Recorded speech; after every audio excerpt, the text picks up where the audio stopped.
capítulo 10 de Lucas, irmãos. Que bom que você está aqui nesta noite. Que bom que você veio. A minha pergunta nesta noite talvez seja a pergunta que Jesus deseja fazer para você que veio aqui nesta noite. A gente está chegando mais um final de ano, e a minha pergunta nesta noite: o que valeu a pena? O que valeu a pena? Ano passado nós não podemos nos reunir, por 2 anos quase seguidos a gente não conseguiu reunir no ano novo. Nós vivíamos em um patamar de pandemia, de medo e de pavor, como nós ainda estamos. E o Senhor Jesus deu uma parada na humanidade toda, para que as pessoas pudessem compreender um pouquinho o sentido da vida, por que nós estamos aqui, por que Ele soprou o fôlego de vida em nós e nos convidou para um propósito. Eu tenho certeza que você não veio aqui nesta noite por acaso. Não foi por causa do batismo. Que bom a gente batizar pessoas que foram lavadas pelo sangue do Cordeiro. Hoje eu disse à minha esposa que eu estava triste o dia inteiro. E a minha tristeza talvez seja a sua tristeza, misturada com muita alegria. Talvez você já viveu isso também, de você olhar a humanidade ao seu redor e sentir que cada vez mais a gente está perdendo pessoas para o inimigo, para Satanás. Quando eu estava lendo essa palavra do Senhor no capítulo 10 de Lucas, Deus ia falando ao meu coração, e com certeza eu não vou terminar essa palavra hoje, mas eu quero que você saia daqui consciente do motivo pelo qual Deus nos chamou, Deus nos trouxe para essa vida. Será que é para viver do jeito que você está vivendo como membro de uma igreja local? Ou talvez, será que é para você viver do jeito que está vivendo, mesmo ainda não tendo encontro com Jesus? Queridos, quando eu lia esse texto do capítulo 10,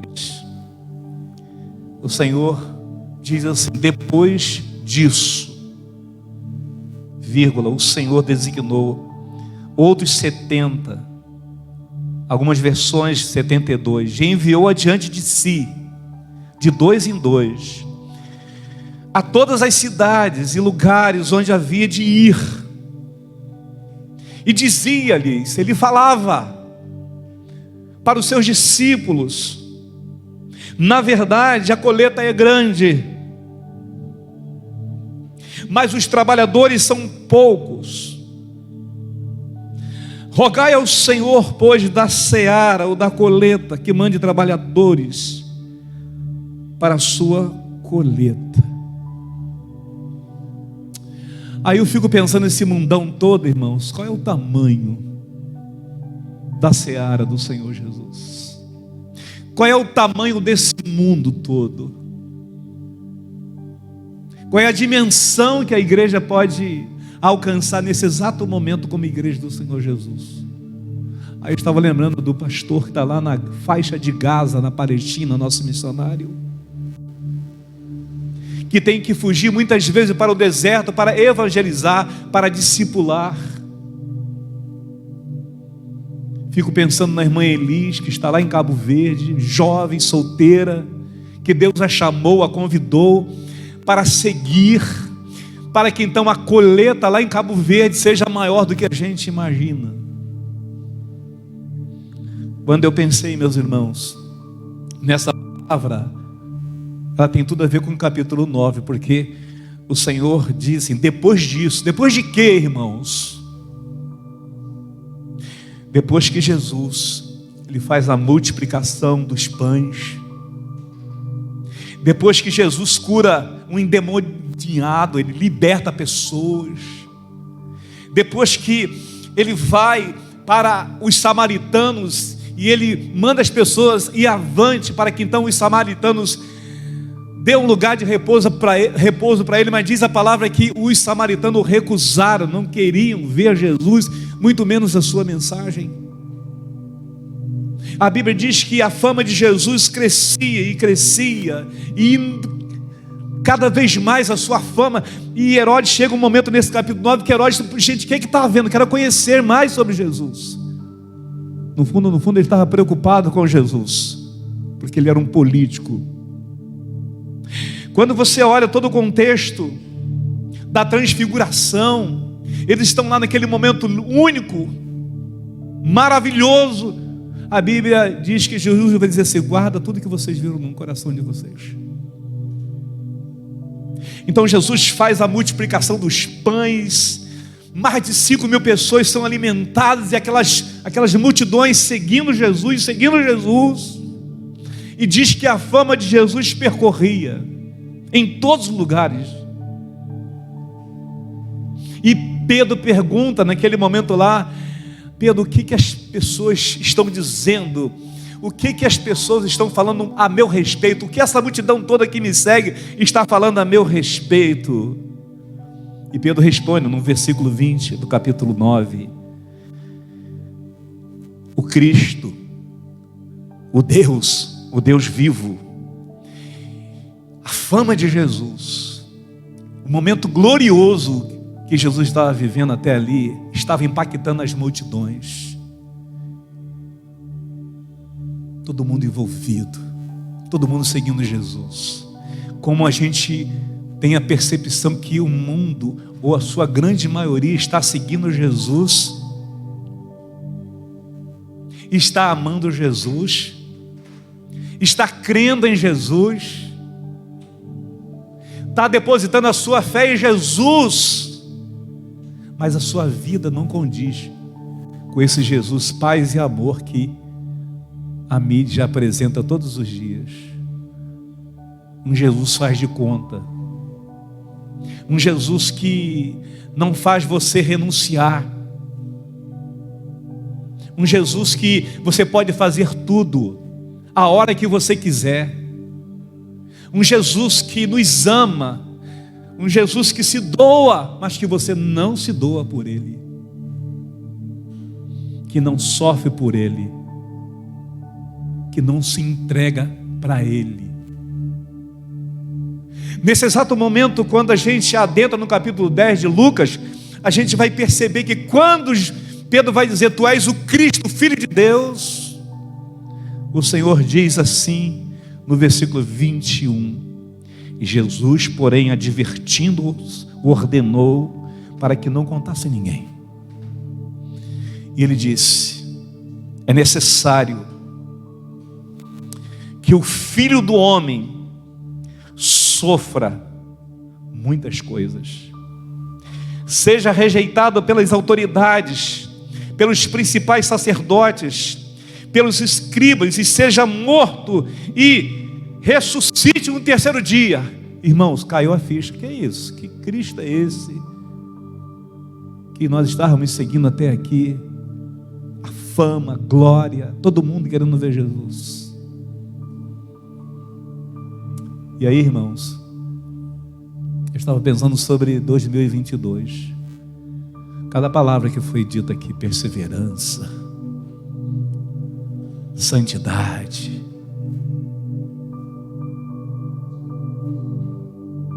É isso mesmo?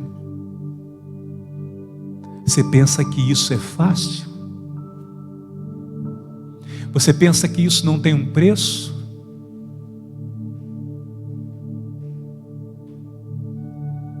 Tem preço.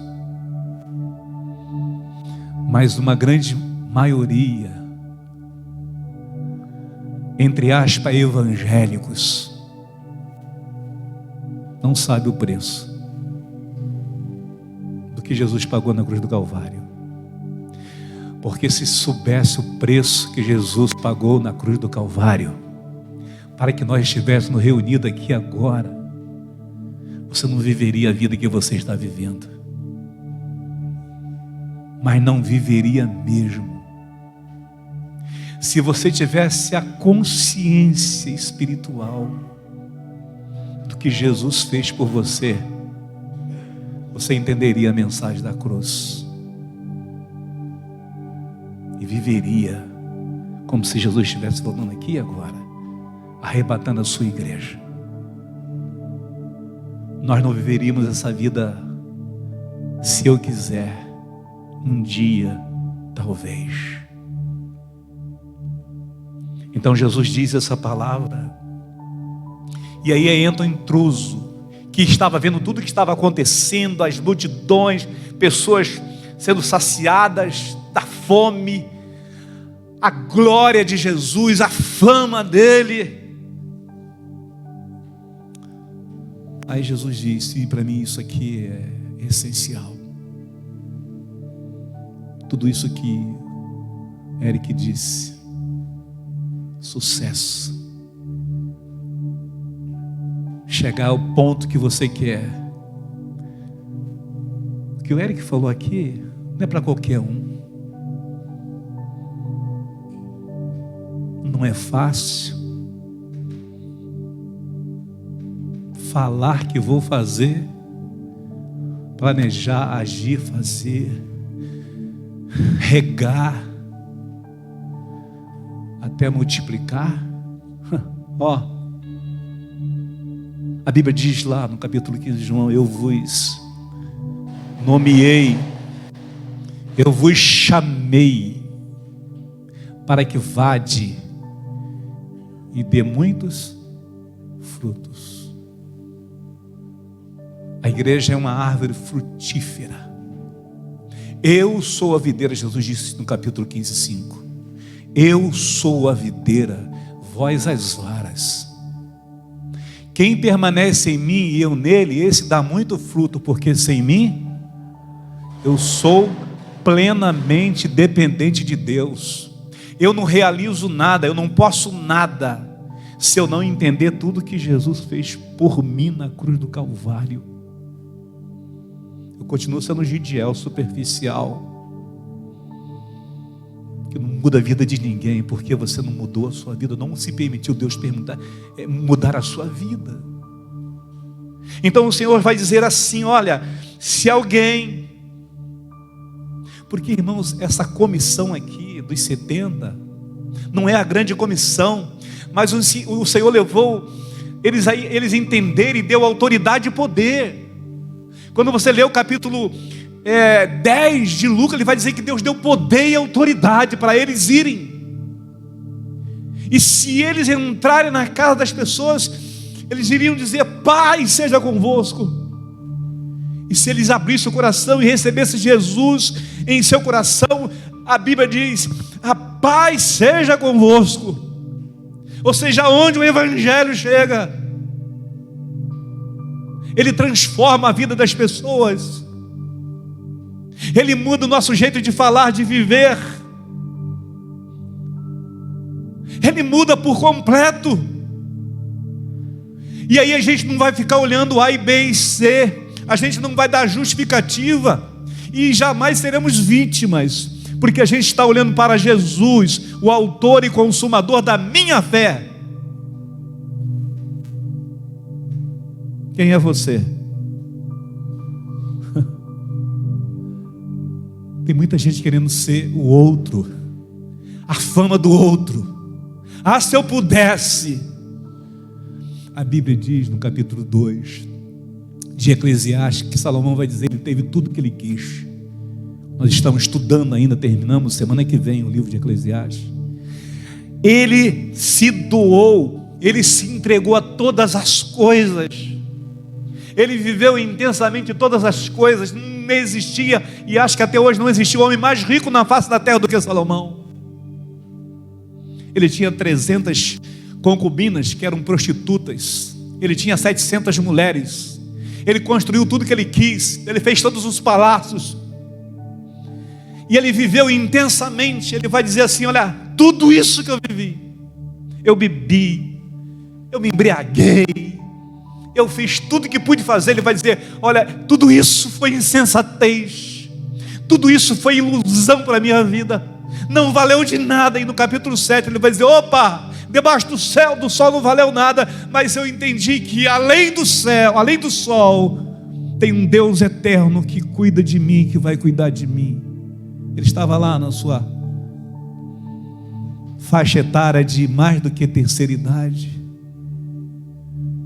Então o Senhor faz Salomão abrir os olhos, e ele diz lá no capítulo 12, que a gente vai estudar semana que vem: lembra-te do teu Criador no dia da tua juventude, antes que venham os maus dias e cheguem os anos dos quais venha dizer: não tenho prazer mais.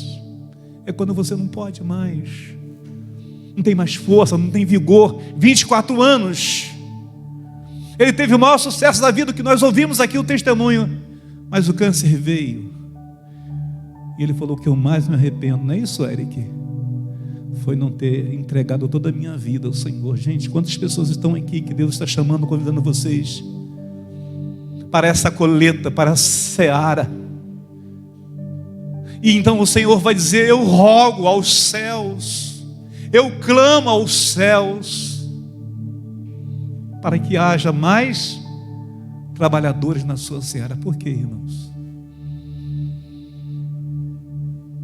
Por que Ele pede para a gente orar, irmãos? Porque a seara é muito grande. Quantas pessoas nesse exato momento precisam da salvação em Cristo Jesus? Quantas pessoas vão continuar o ano que está por vir da mesma forma, do mesmo jeito? E ele diz assim: se alguém quiser, não é opcional não, isso aqui é uma ordem: vim após mim, negue a si mesmo, toma cada dia a sua cruz e... Meus irmãos, meus amados, essa cruz aqui não é minha. A cruz aqui também não é a do Cristo que está lá, que a gente vê o simbolismo da cruz. Ele vai dizer que cada um de nós temos compromisso com Cristo. Cada um de vocês que passaram nesse vídeo, o compromisso é teu, é com Deus. O que Ele vai fazer só depende de você, porque Ele faz todas as coisas acontecer. Portanto, a primeira palavra em 2 tópicos somente. Ele deu autoridade à igreja. Vocês não têm dimensão da autoridade que Deus deu aos 70. Ele deu cada um de nós aqui. Ninguém aqui diante de Deus é menor ou maior do que o outro. Todos nós aqui, verticalmente, horizontalmente, todos nós somos discípulos de Jesus. O chamado é para nós, o cumprir é conosco. Se alguém quiser vir após mim, negue-se a si mesmo. Ele vai dizer: tome cada dia a sua cruz e... Sabe o que está acontecendo hoje nesse tempo? Que as pessoas acham que alguém tem que carregar a sua cruz.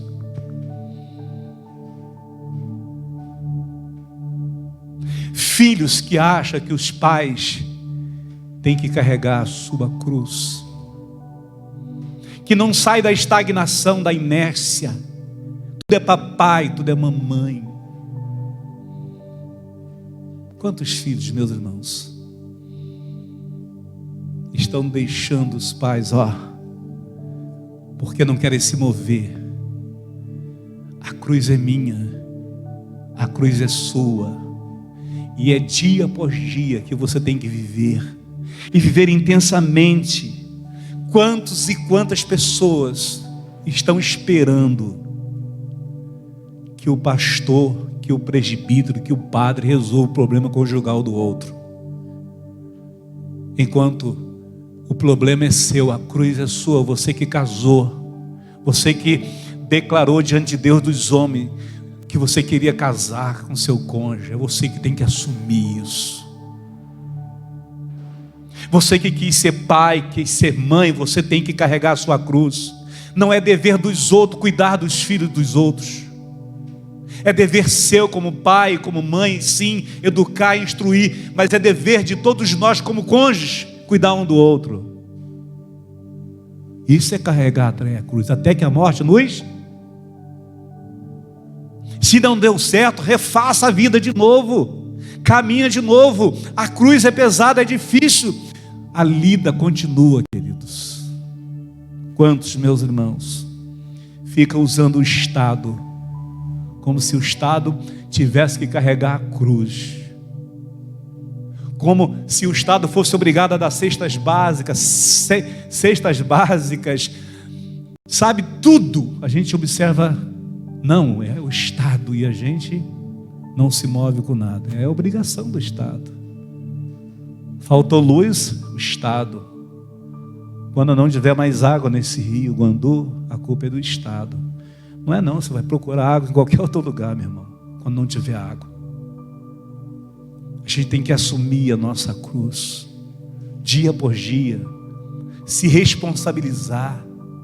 Deus nos convida nesta noite a pagar nossas contas. É sua cruz, não é dos outros. Fez dívidas, paga. Isso é carregar a cruz. Ah, não, a igreja tem que ajudar, mas não é dever da igreja carregar a cruz de ninguém. A Bíblia diz que cada um de nós vai dar conta diante de Deus. Seja maduro o suficiente para sobressair nesse tempo e carregar todo dia a sua cruz. A dor é sua. A gente sente dor. Hoje eu estava orando por cada pessoa enlutada. Eu vi o Binho aí. Hoje eu falei com o Severino, eu falei com as pessoas. Senhor, Deus console vocês. É muito difícil perder pessoas, mas que Deus console vocês. O Deus da consolação vai ajudar vocês, e vocês vão viver esses tempos difíceis do luto. A saudade vai ficar, mas a vida continua. Eu não posso chorar, mas quantos pais estão chorando? Quantos de vocês que conheceram pessoas que perderam vidas, e vocês estão aqui, queridos? Continue carregando a sua cruz a cada dia, a cada instante, porque Ele vai dizer assim: pois quem quiser preservar a sua vida, a perderá. Mas quem perder a sua vida por amor de Jesus, diz o texto, você vai continuar firme e forte. Meus irmãos, como Deus nos convida a gente olhar para o mundo todo e entender que é dever de todo homem fazer a sua parte. Como professora, como pedreiro, qualquer que seja o seu trabalho, o dever teu é cumprir a sua missão de discípulo. Não fique esperando virar pastor, porque é chamado específico. Deus convida cada um de nós a sermos instrumento de Deus e ser discípulo dele, mas a gente tem que renunciar a muitas coisas. Você vai esperar o quê para servir a Deus? Ah não, quando meus filhos estiverem na faculdade, quando meus filhos casarem, eu vou servir a Deus. Quando eu ajeitar a minha vida financeira, quando eu estiver lá no topo, eu vou servir a Deus. Aí não vai dar mais tempo, aí a vida se foi. É só cansaço e fadiga, e talvez você nem esteja aqui para cumprir os seus propósitos. É hoje, é renúncia hoje, se alguém quiser. E a gente fica esperando, a pandemia vai passar, a minha vida vai melhorar, eu vou me ajeitar, e não vai, irmãos. É hoje, é agora. Levar a cruz, irmãos, é dever de cada um de nós. E aí, quando você olha o capítulo 9, a gente vê tanta gente atrás de sucesso e milagres. Irmão, sabe que a gente tem visto muito ultimamente? As pessoas pedindo socorro aos outros. Pessoas indo longe para receber uma oração, irmãos. Gente crente, de igreja, de muitos anos. Ora por mim, pastor. Faz isso por mim, pastor. Você vai orar, é necessário orar, mas vai ser por aquele momento. É você que tem que fazer isso.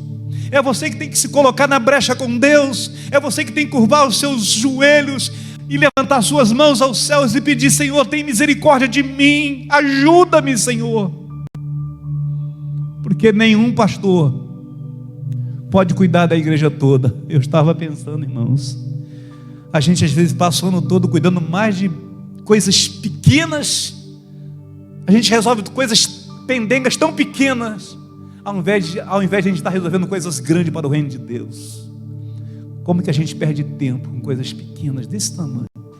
Pastor, vai fulano, vai Beltrano, enquanto nós deveríamos, meus irmãos, tomar nossa cruz todos os dias, renunciar e dizer: Senhor, eu estou aí, eu estou disponível, eu quero te servir.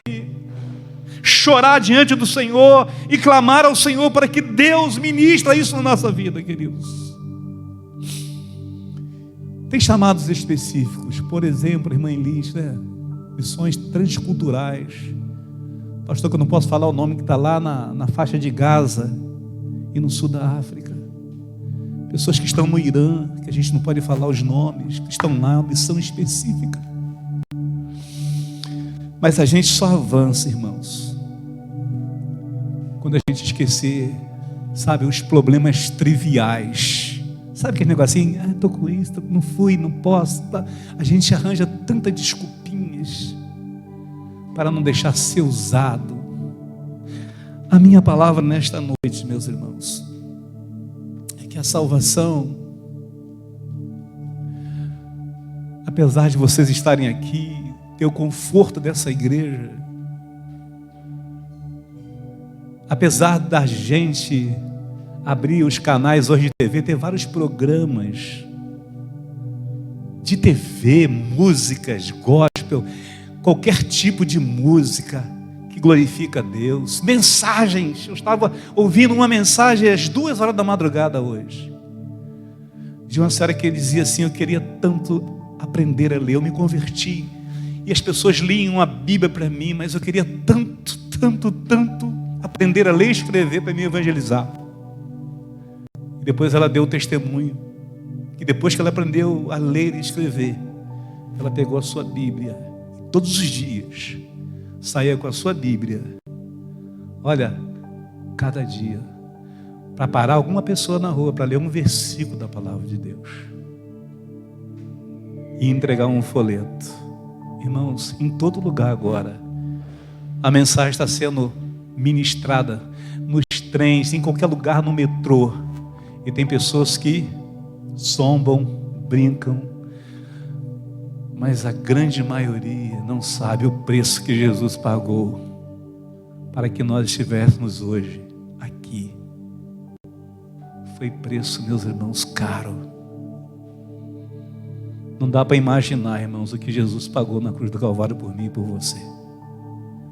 Se nós tivéssemos consciência do valor da salvação, para que essa salvação fosse de graça, a gente não murmurava tanto, a gente não reclamava tanto. A gente dizia assim: sim, estou cansado, mas estou aí. Sou pedreiro, mas sou ministro de Deus. Não importa a sua função, onde você está no salão, fale de Jesus, anuncie Jesus como discípulo de Jesus, porque, meus irmãos, só entra no céu discípulos. Você vai em toda a história, se você não renunciar ao que você tem, você não pode entrar no reino dos céus. O Senhor termina essa palavra, e eu termino aqui para a gente mais tarde falar sobre isso aí. Todos nós um dia vamos estar, irmãos, vivendo um reino, não um reino fácil aí, né? Porque reino fácil é fácil. Você é presidente da república, você vai lá, pega só os melhores, né? Um rei vai pegar os súditos, só vai pegar gente boa. A Bíblia diz que no reino dele não, irmãos. A Bíblia diz assim: mas buscai primeiramente o reino de Deus e a sua justiça, e as demais coisas vos serão o quê? Isso é seguir a Jesus. Romanos 14, 17 a 22 vai dizer: porque o reino de Deus não é comida nem bebida, irmãos. E as pessoas hoje, sabe o que fazem? Trocam uma ceia por um culto de celebração a Deus na igreja.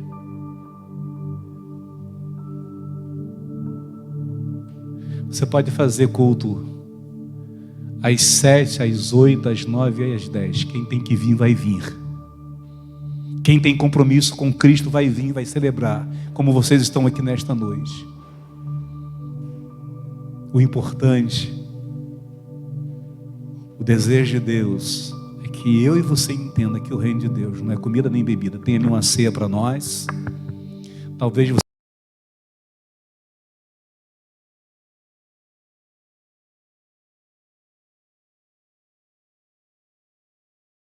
O reino de Deus é paz, é justiça. Não é comida nem bebida. A minha palavra para a igreja, e eu concluo aqui, que cada um de nós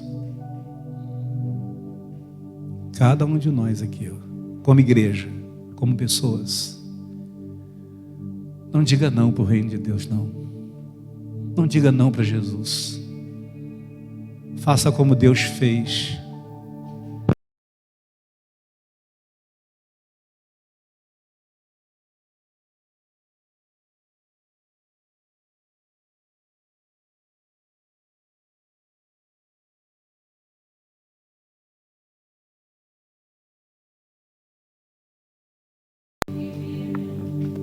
Está vendo como vocês sabem? Eu estou aqui, à sua disposição. Eis-me aqui. Eis-me aqui, Vanessa. Eis-me aqui, Alex. Eis-me aqui, Daisy. Eis-me aqui, Zé. Eis-me aqui, Gidiel. Envia-me a mim. Irmãos, a gente está precisando de trabalhadores para a seara. São muito poucas as pessoas, e a gente perdeu muita gente pela pandemia, mas também para um mundo que nesse exato momento estão jogados no vício e na bebida e nas drogas. Que o Senhor nos ensine, que o Senhor nos convide a dizer: eis-me aqui, Gidiel Formiga, eis-me aqui, PIB Jardim Maracanã, eis-me aqui cada um de vocês que vieram aqui nesta noite. Que Deus nos abençoe, em nome de Jesus.